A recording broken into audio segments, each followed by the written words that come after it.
দাদা, পিঁপড়েগুলো কোথায় যাচ্ছে রে?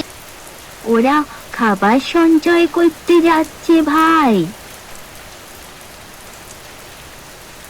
এরা কোথায় খাবার পাবে?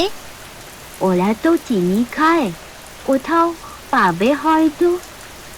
এই দাদা, চল ওদের দূর দেশে পাঠাই, যেখানে অনেক খাবার। কি করে পাঠাবি?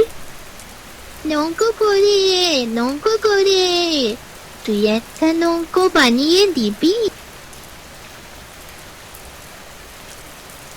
এই নে।